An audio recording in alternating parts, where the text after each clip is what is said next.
salamat. Bro, maraming po salamat.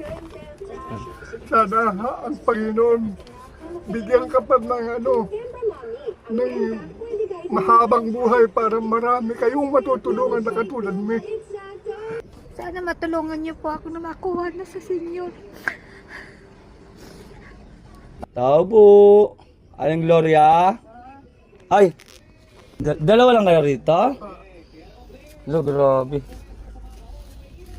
Yan boss, dalawa lang pala sila rito. Kasi may nag-ano sa akin, followers ko.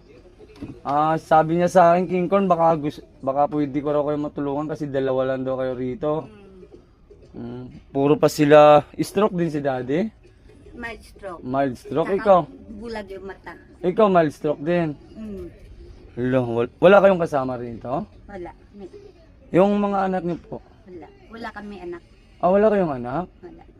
Hello. Ayan, big bro. Boss, ito may nag-chat kasi sa akin, followers ko na sana mapuntahan ko daw sila. Kasi mayroong biyaya na nagbigay sa akin.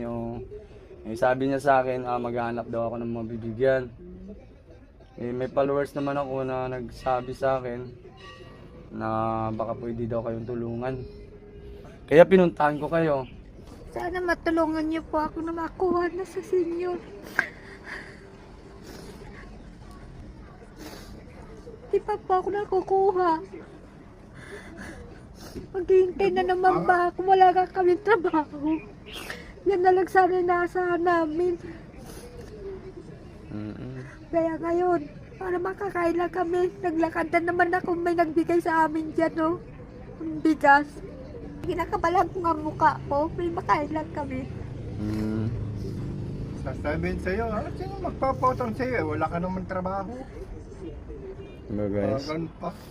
Hindi naman sila makapagtrabaho mga King Corn kasi nga mga matatanda na rin sila, may mga kapansanan pa sila. Kaya ito mami, meron po akong kunting biyaya rito na ipapaabot po sa inyo na galing po sa ating mahal na Panginoon. Sana po makatulong po sa inyo to kahit maliit na bagay po. Ayan. Baka sa susunod po kung mayroong mga followers ko na gusto mag-abot sa inyo, makabalik po ako dito. Ayan, kukunin ko lang po. Sandali lang po Malayo ba na? Hindi, ayan lang po. Nagtitinda po ako ng mais. Oo, nagtitinda po ako ng mais. Sige, salamat. Ayan. Sige po. Kukunin ko lang po. Nagbigay sa akin ng 7,000 si bro. Tawag ko sa kanya bro. Kasi nga, ano yan siya eh. Hulog ng langit si bro.